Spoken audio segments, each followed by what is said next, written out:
자, 우리 함께 신앙 고백함으로 하나님 앞에 청년부 예배 드리도록 하겠습니다. 함께 사도신경으로 신앙 고백하겠습니다.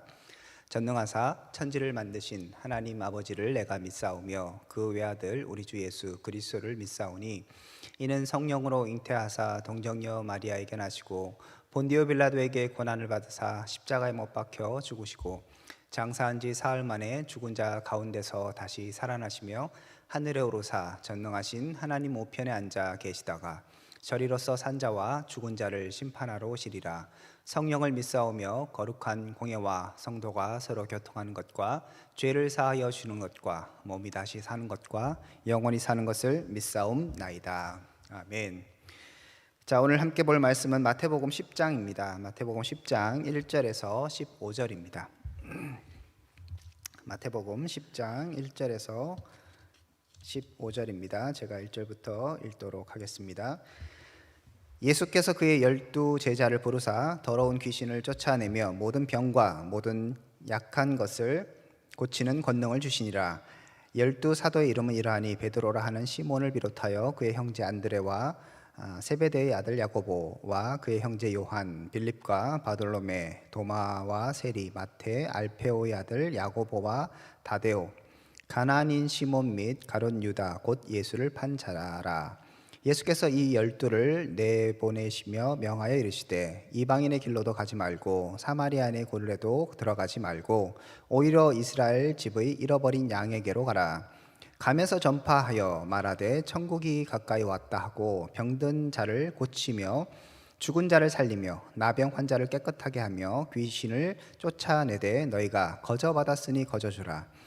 너희 전대의 금이나 은이나 동을 가지지 말고 여행을 위하여 배낭이나 두벌 옷이나 신이나 지팡이를 가지지 말라. 이는 일꾼이 자기의 먹을 것을 받는 것이 마땅함이라. 어떤 성이나 마을에 들어가거든 그 중에 합당한 자를 찾아내어 너희가 떠나기까지 거기서 머물라. 또 그 집에 들어가면서 평안을 빌라. 그 집이 이에 합당하면 너희 빈 평안이 거기 임할 것이요 만일 합당하지 아니하면 그 평안이 너희에게 돌아올 것이니라. 누구든지 너희를 영접하지도 아니하고 너희 말을 듣지도 아니하거든 그 집이나 성이나 나아가 너희 발이 먼지를 떨어버리라. 내가 진실로 너희에게 이르노니 심판 날에 소돔과 고모라의 땅이 그 성보다 견디기 쉬우리라. 아멘. 자, 여러분 잘 지내셨습니까? 예. 오늘부터 몇 주간은 이제 마태복음 좀 보도록 하겠습니다. 여러분들 기억하실지 모르겠지만 작년 초쯤에 아마 이제 마태복음 9장까지 했었어요. 쭉 하다가 이제 로마서로 갔거든요. 그래서 마태복음 10장부터 예전에 했던 내용들 좀 이어서 조금 하도록 그렇게 하겠고요. 이후에 제가 뭐 좀 생각을 하고 있는데 그게 되면 다른 걸로 본문을 바꾸고 아니면 또 마태복음 계속 보도록 그렇게 하겠습니다. 오늘 말씀 여러분 잘 아시는 것처럼 예수님께서 제자를 부르시는 그 장면입니다. 제자는 몇 명요? 12명이요. 그죠? 그래서 이름이 이제 등장하고 있고 또 그들에게 예수님께서 뭔가를 이제 지시하는 내용이 나와요. 물론 예수님께서 이 제자를 부르시는 것은 그 앞에 내용에 있습니다. 그죠? 제자들 한 사람 한 사람 부르시는 과정들은 설명이 되어 있는데 오늘은 이제 그 12를 불러서 뭔가 특별한 일을 이제 맡기는 그런 내용입니다. 그래서 예수님께서 크게 생각하면 제자들을 불러서 어떻게 하시는가 하면 보내세요. 바꿔 얘기하면 보내시기 위해서 부르시는 거죠. 또 다른 말로 한다면 보낸다는 얘기는 뭐겠습니까? 어떤 일이 있는 거죠. 일을 맡기기 위해서 그들을 어떻게 하십니까? 부르시는 것이죠. 그래서 오늘 이 말씀을 사람들이 많이 선교에 이제 비유합니다. 전도나 선교. 예수님께서 어디로 가서 이제 하나님 나라를 전하고 그리고 사람들을 고치고 뭐 이런 사역들을 해라. 거기 가서는 이렇게 하고 이건 하지 말고 뭐 이건 하고 이런 일들을 이제 얘기하시기 때문에 선교나 전도에 있어서 어떻게 해야 되는가 그 부분에 대한 어떤 기준을 제시하신다 이렇게도 말하고 또 예수님께서 제자들을 불러서 시키신 일이니까 제자도에 관한 제자들을 어떻게 살아가야 하는가에 관한 이야기로 또 해석하기도 합니다. 근데 여러분들 이제 오늘 말씀은 저는 여러분에게 뭐 선교라든지 선교하면 조금 멀잖아요. 그죠? 전도하고도 조금 먼 것 같아요. 특히 이제 뭐 코로나 시대에 우리가 어디 가서 막 전도하고 이런 것도 어렵고 사람 만나기도 어려운데, 이 말씀을 그래서 우리가 적용하고 우리가 받아들일 때는 하나님께서 우리를 부르신 이유가 뭔가 일이 있어서, 뭔가 맡기실 일이 있다는 것이죠. 그것을 위해서 우리를 부르셨다. 이런 좀 넓은 시각을 갖고 오늘 본문을 보셨으면 좋겠습니다. 그래서 단순하게 하나님께서 우리에게 뭐 선교를 하려고 이렇게 불렀다기보다는 하나님의 일을 위해서 우리를 부르셨기 때문에, 그러면 우리가 하나님의 일을 할 때 좀 어떻게 하는 것이 필요한가, 어떤 자세가 필요한가, 이런 부분들을 오늘 본문을 통해서 확인하도록 하겠습니다. 오늘 내용을 정리하면 이렇습니다. 예수님께서 1절에 보니까 그의 12제자를 부르셨어요. 그렇죠? 그리고 더러운 귀신을 쫓아내며 모든 병과 모든 악한 것을 고치는 권능을 주셨다고 얘기합니다. 그리고 나서 이름을 이제 언급하죠. 그러면서 예수님께서 5절에는 다른 데 가지 말고 6절에 이스라엘에게만 가라. 그러니까 유대인들에게만 가지 다른 곳에는 복음 전하지 말아라 말씀하십니다. 그리고 나서 이제 그렇게 가고 나서 해야 할 일들에 대해서 또 다시 얘기하시면서 뭐 병자를 고치고 나병 환자를 깨끗하게 하고 귀신을 쫓고 8절에 나오죠. 그렇게 하면서 그렇게 하는 이런 전도 여행에 얘네들이 해야 될 일이 무엇이고 하지 말아야 될 것이 무엇인가. 금이나 은이나 동을 가지지 말고 9절에, 그 다음에 10절에 배낭이나 두벌 옷이나 신이나 지팡이를 가지지 말라 이렇게 얘기하죠. 또 11절에는 어떤 사람에게 머물러 있으라고 얘기하고요. 그리고 머물러 있기 위해서 그 집에 들어가면 평안을 빌어라, 이런 얘기들도 합니다. 그리고 너희들을 영접하지 않으면 그냥 나와서 먼지까지 떨어버려라, 이렇게 얘기하십니다. 자, 그래서 오늘 제가 초두에 말씀드렸던 것처럼 이 말씀이 이제 우리를 향한 말씀이라 우리가 생각하면서 좀 더 넓게 하나님께서 우리를 사용하시길 원하시는데, 그러기 위해서 우리가 어떻게 사용하고 사용받아야 하는가, 이런 부분들을 좀 살펴보도록 하겠습니다. 자, 다시 1절로 보시면 예수님께서 제자들에게 권능을 주셨어요. 이 권능은 굉장히 뭐 이렇게 딱 보면 멋진 일이죠. 뭡니까? 귀신을 쫓아낸다고 해요. 그리고 모든 병과 모든 약한 것을 고친다고 얘기합니다. 여러분에게 만약에 예수님께서 그런 권능을 주시면 어떨 것 같아요? 관심 없습니까? 예. 여러분들 일단 나에게 이렇게 소위 말해서 신유의 역사, 기도하면 막 사람들이 낫고, 심지어는 8절에 보면 이렇게 돼 있죠. 병든 자를 고치죠. 그건 앞에 얘기했는데 죽은 자를 살리며, 죽은 자까지 살릴 수 있는 권능을 예수님께 주신 거예요. 뭐 예수님이 뻥으로 주셨겠습니까? 진짜 이렇게 주셨죠. 그리고 제자들이 나중에 돌아와서 막 흥분해요. 우리가 이런 일을 했다고. 실제로 그런 일들이 있었던 것 같습니다. 그래서 보면 죽은 자도 고치고 또 나병 환자를 깨끗하게 하고, 그 당시에 정말 나병이라는 게 꼭 이제 문둥병뿐만 아니라 한센병뿐만 아니라 이제 피부 질환 이런 것들이 많았는데, 그런 것들은 불치병이에요. 정말 고치기 어려운데 이것까지 고칠 수 있었어요. 그리고 귀신도 내어쫓고, 뭐 이런 식으로 엄청난 권능을 예수님께서 주셨다라고 얘기합니다. 그런 것들을 생각하면 오늘날 정말 우리에게 그런 것들을 주신다면 하나님 일을 하는데 굉장히 즐겁고 행복할 것 같아요. 예를 들어서 제가 여러분들 목사인데 이런 능력이 있다고 생각해봐요. 어떻게 하겠어요? 다 예배 마치고 자, 줄 서라. 오늘 어디가 아프니? 딱 하고죠. 코로나는 절대 걸리지 않고. 그럼 어떻게 되겠어요? 실제야. 이게 진짜로 뭐 이렇게 그럴듯한 내용이 아니라 예수님 정말 그 권능을 주셨으면 그런 일이 일어날 거 아니에요. 그러면 우리 청년부 뭐 100명이 뭡니까? 1000명, 2000명 막 몰려들겠죠. 왜? 이 교회 오면 기도 한번 받으면 코로나 절대 안 걸리는데 뭐. 그죠?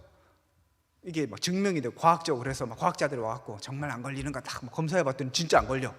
그러면 생각만 해도 뭐, 그럼 우리 뭐 수련회 가는 거지 이제. 그죠? 겨울 수련회 가고 총회 할 때 어떻게 해야 될까? 다음 주 총회인데 생각만 해도, 그죠? 2000명, 3000명이 모여서 총회하면 와, 어떻게 뭐 간식 몇 개 준비해야지 지금. 아까 예배 전에 막 간식 몇 개 준비해야 되느냐. 20개 많지 않을까요? 아니다. 뭐 그런 얘기 했었는데 생각만 해도 아찔하고 상상만 해도 즐겁습니다. 제가 무슨 얘기를 드리고 싶은가 하면, 예수님께서 이런 권능을 주셨어요. 제자들이 얼마나 신났을까요? 그리고 여러분 실제로 그런갑다 했는데 정말 그렇게 기도하고 내가 뭔가를 했는데 실제 그런 일들이 일어났다고 생각해 보세요. 알증뱅이가 막 일어났다고 생각해 보세요. 팔이 없는 사람이 내가 기도하니까 팔이 쭉 생겼다고 생각해 보세요. 못 걷는 사람이 나 때문에 막 벌떡벌떡 일어나고 꼴딱 죽은 사람이 내가 기도하니까 벌떡벌떡 일어나면 여러분 어떨 것 같아요? 처음에 신기하기도 하다가 우와 이제 하겠죠? 그런데 시간이 지나가면 여러분 어떨 것 같습니까? 사람이 야 내가 대단한 사람이구나 그런 생각 들지 않겠습니까? 야 내가 좀 하나님 나를 특별히 사용하시는구나 이런 생각을 하면서 점점 교만해지기도 하고 또 자기에게 주어진 권능을 굉장히 의시되고 자랑하는 그런 마음들이 자연스럽게 생길 것 같아요. 아무리 막 겸손하려고 해도 사람들이 말은 그렇게 얘기하겠죠. 다 주님이 주셨습니다. 그죠? 다 하나님께 영광입니다. 하지만 사람들의 그 시선, 사람들이 보면서 막 헌금도 줄 거 아니에요. 너무 감사하다고 막 전 재산 뭐 내가 다 바칠게요. 막 이럴 사람도 있을 거 아니에요. 그죠? 그럼 기분 좋겠어, 안 좋겠어요? 뭐 이런 걸 뭐 하면서 기분이 막 너무 즐겁고 못하겠죠. 자, 이런 거에 있어서 예수님께서 분명하게 하나님 일을 하는 데 있어서 권능을 주시는 거예요. 능력을 주세요. 하나님이 하나님 일을 시키셨다면 그것을 할 수 있는 그것에 필요한 능력과 재능과 모든 것들을 다 허락해 주십니다. 문제는 뭐냐면 우리가 그런 능력을 받았을 때 우리의 자세가 어떠해야 하는가를 분명히 잊지 말아야 하는 것이죠. 보면 이 권능은 누가 주시는 것입니까? 1절에도 보면 고치는 권능을 주셨다고 얘기하죠. 나로부터 나오는 게 아니에요. 내가 원래 그런 권능이 있었던 게 아니에요. 제자들은 그냥 이 여행 때 그냥 권능을 받은 거예요. 그리고 아마 생각해보면 이 여행이 끝나고 나서는 권능이 없어졌던 것 같아요. 나중에 보면 뭐 병자 왔는데 못 고치고 막 이렇게 하거든요. 그래서 이 당시에만 특별하게 주셨던 특수한 능력, 단 그 시간에만 주셨던 그런 능력인 것 같습니다. 예수님께서 그런 능력을 주셨습니다. 그 이유는 무엇입니까? 하나님의 일을 하라. 이것을 위해서 주신 것이지 뭔가 의시되고 자랑하고 내가 뭔가 잘났냐 이렇게 주시는 것은 아니라는 것이죠. 다시 말해서 목적을 위해서 주셨기 때문에 그 목적이 끝나면 그 권능도 필요 없을 수 있는 것이죠. 반대로 목적이 분명하다면 하나님이 나를 보내셨다면 하나님이 필요해 하나님께서 나를 택하시고 사용하신다면 그것에 필요한 능력도 하나님께서 공급해 주시는 것입니다. 결국 우리는 무엇입니까? 도구이죠. 우리는 하나님께서 보내신 사람이다라는 이 사실들을 잊지 않아야 하는 것입니다. 그래서 성경에 보면 이렇게 얘기합니다. 거저 받았으니 거저 주라고 이렇게 얘기하는 것들을 성경이 얘기하고 있죠. 몇 절입니까? 어디 갔죠? 여러분 찾아보세요. 8절에 있죠. 8절에 보면 병든 자를 고치며 죽은 자를 살리며 나병 환자를 깨끗하게 하며 귀신을 내어 쫓되 너희가 거저 받았으니 거저 주라. 이거 막 돈 받고 치료해주고 그렇게 하지 말라는 거죠. 왜요? 내 것이 아니기 때문에, 나로부터 나온 것이 아니고 내가 뭔가를 잘해서 한 것이 아니기 때문에 내가 뭔가를 그 능력을 통해서 받는 건 합당한 게 아니에요. 그러면 아무것도 안 받고 굶고 쫄쫄 굶고 있어야 되는가? 또 그런 건 아니에요. 10절에 보니까 19절에 보니까 아무것도 가지지 말고 그냥 여행에 가라고 해요. 왜냐하면 10절 후반부에 이는 일꾼이 자기의 먹을 것을 받는 것이 마땅하다고 얘기해요. 그래서 하나님의 일을 하는 데 있어서 부름을 받았습니다. 하나님께서 능력도 주셨습니다. 그리고 나서 먹을 것도 챙겨준다는 거예요. 하지만 그 능력을 사용하는 데 있어서는 거저 받았기 때문에 거저 주라고 말씀하고 계십니다. 결국 이 권능은 나를 위한 것도 아니고요, 또 나를 나타내기 위한 것도 아니고요, 그냥 주님께서 주시는 것입니다. 특별하게 보면 이 권능을 무엇을 위해 사용하는가 정확하게 나와 있습니다. 7절과 8절 보시면 이렇게 얘기합니다. 자, 예수님께서 6절에 잃어버린 양에게 가라고 얘기하죠. 그러면서 가서 할 일이 정확하게 무엇인가를 분명히 얘기해 주시는데 7절에 보면 가면서 전파하여 말하되 뭘 전합니까? 천국이 가까이 왔다라고 얘기합니다. 자, 그냥 쉽게 얘기하면 천국에 대해서 얘기하라는 거예요. 자, 이렇게 천국이 가까이 왔다라고 하고 그 다음에 8절에 얘기하죠. 병든 자를 고치며 죽은 자를 살리며 나병 환자를 깨끗하게 하고 귀신을 내어 쫓되 너희가 거저 받았으니 거저 주라고 얘기합니다. 자, 앞에서 1절에 권능을 주셨어요.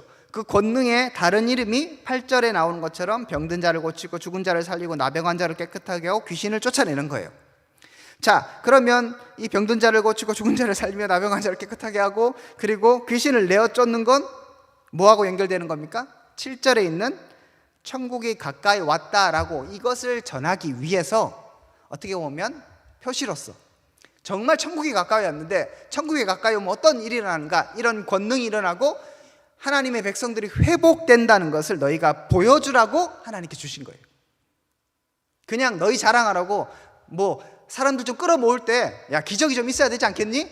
그래서 사람들 끌어모으라고 이 기적, 이 권능을 주시는 게 아니라는 거예요. 천국이 가까이 왔는데 천국이 정말 가까이 온 것을 사람들이 믿게 하기 위해서, 그렇게 하기 위해서 지금 이런 일을 하라고 얘기하는 것입니다. 이게 이제 메시아가 오면 하나님께서 이런 일을 하실 거라는 것들에 대해서 이미 구약의 예언이 다 나와 있어요. 그러니까 하나님의 말씀의 그 약속의 예언대로 니네들이 그런 일을 하면 사람들이 천국이 가까이 왔습니다, 복음이 왔습니다 라고 얘기했을 때 사람들에게 그럴 수 있겠구나 믿음이 생기고 이해가 된다고 얘기하시면서 이런 걸 주시는 거예요.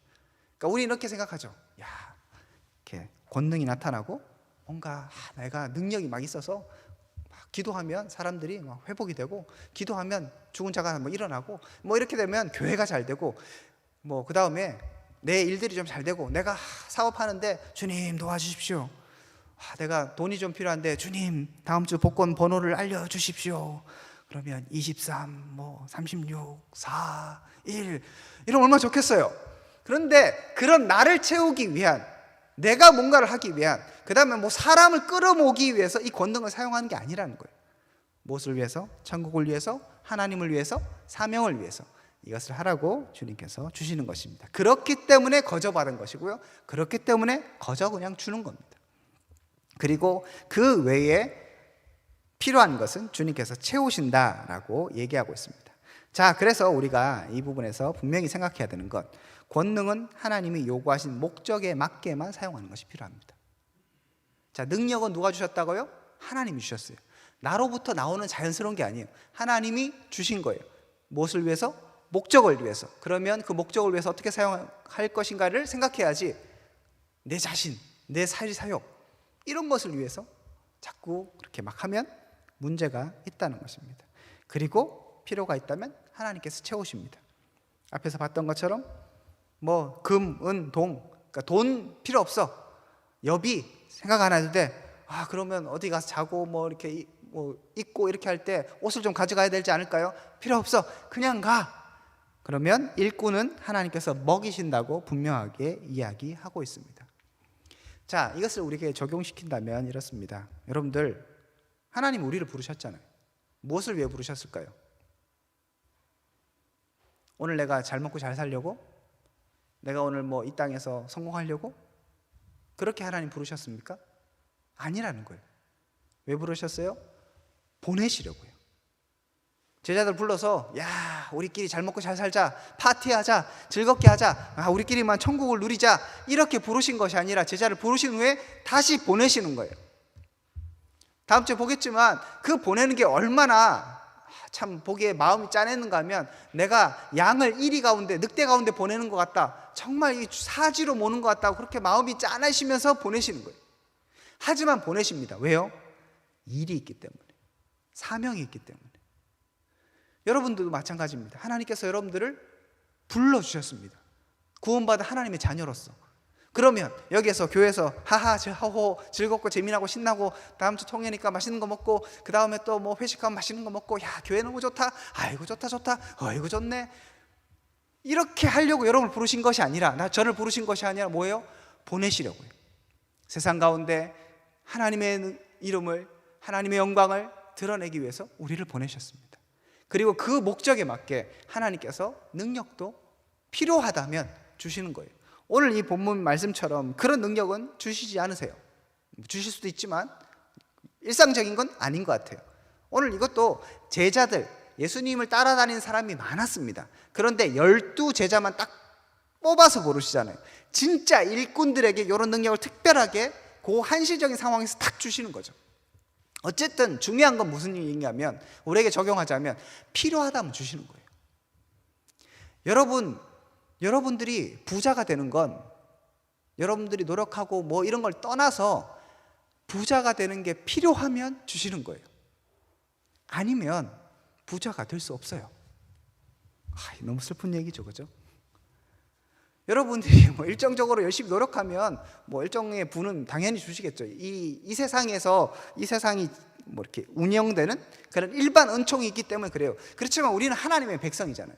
그렇기 때문에 하나님은 하나님의 백성들에게 특별하게 필요한 은혜들을 특별한 상황 가운데 부어주시는 겁니다. 여러분이 지금 하나님 앞에서 무엇을 하고 계십니까? 그리고 혹시라도 내가 이걸 해야 되는데 난 아무것도 할 수 없는데, 나는 능력이 없는데, 그런 생각도 하지 마세요. 하나님이 보내셨다면 능력도 채워주십니다. 먹을 것도 주십니다. 그러므로 우리는 내가 정말 부름을 받은 사람이고 보냄을 받은 사람인가를 관심을 가져야지, 나에게 뭐가 있나, 내가 이거 할 수 있냐, 이런 것은 중요한 일이 아닌 것입니다. 특별하게 제자들이 누구입니까? 그 당시 상황에서는 진짜 평범한 사람이, 아니 그 평균 이하의 사람들이잖아요. 그 당시에 서기관과 바리새인과 그 다음에 그렇게 열심히 살았던, 그 다음에 특수직이었던 대제사장들, 레위인들이 있었어요. 그런데 예수님은 그 사람들 선택하지 않으셨습니다. 정말 평범하고 아니면 사람들이 전혀 모르는 어부 출신 이런 사람들을 부르셔서 특별하게 권능을 부여하시잖아요. 내가 좀 부족하기 때문에, 시작부터 나는 평범하기 때문에, 나는 아무것도 아니고, 나는 좋은 데가 나오지 못해서, 나는 가정 형편 좀 불해서, 그것은 하나님 앞에서 이유가 되지 못하는 것이죠. 정말 부르셨다면, 그리고 나를 보내셨다면, 필요하다면 목적에 맞게 하나님 채우십니다. 지식이 필요하면 지식을 주실 것이고요, 어떤 관계의 기술이 필요하면 관계의 기술도 주실 거예요. 돈이 필요하면 돈도 주실 거예요. 그러면 만약에 돈을 받았다면 여러분 어떻게 해야 됩니까? 우리 돈 많이 벌고 싶고, 그죠? 좋은 직장 갖고 싶잖아요. 자, 그러려면 중요한 것은 무엇입니까? 하나님께 주셨다고 쳐요. 그럼 여러분 어떻게 해야 되겠습니까? 이유가 있는 거죠. 내가 다른 사람보다 잘나서 좋은 직장을 얻고, 내가 다른 사람보다 잘나서 돈을 많이 버는 게 아니라 나는 하나님께서 보내신 자이기 때문에 그것을 주시는 이유가 있다는 거죠. 그러면 다시 말씀드리지만 그 이유에 맞게 주신 재능을 사용하는 그 지혜가 필요합니다. 의시되고 하나님 나에게 은혜를 베풀어 주셔서 제가 엄청난 부자가 되었습니다, 여러분 기도하십시오, 그럼 하나님 여러분을 채우십니다, 그런 얘기를 하는 게 아니라 정말 나는 왜 하나님께서 이런 재능과 이런 능력들을 주셨을까를 고민하는 것이죠. 저는 여러분보다 약간 뛰어나다고 하면 좀 그렇지만, 그냥 약간 좀 그래도 하나님께 주신 재능은 성경을 보고 성경을 해석하고 그것을 전하는 거에 있어서 하나님께 저에게 주신 게 있어요. 그래서 저는 일을 하는 거예요. 그런데 이제 또 부끄러움이 많고, 그죠? 이런 약점 있잖아요. 그런 거에 있어서 내가 이런 일을 하는 데 있어서 크게 필요 안 하니까 안 주시는 것 같아요. 여러분 각자에게도 정말 하나님께 주신 게 있을 건데 그것들에 대해서 여러분 한번 고민하셨으면 좋겠어요. 그리고 내가 그것들을 정말 잘 사용하고 있는가, 혹은 의시되고 자랑하고 내 것인 양 생각하는가, 여러분 한번 돌아보셔야 합니다. 반대로 하나님 나에게 뭘 주셨을까, 난 아무것도 할 수 없어, 그런 생각도 다 내려놓으셔야 합니다. 필요하면 능력을 주시고 필요하면 채우십니다. 그리고 거저 받았으니 거저 주라고 하는 것처럼 내 것이 아니기에 많은 사람을 위해서, 하나님의 나라를 위해서 자연스럽게 사용할 수 있어야 하는 것입니다. 이것이 바로 오늘 본문이 우리 가운데 말하고 있는 중요한 교훈인 것입니다.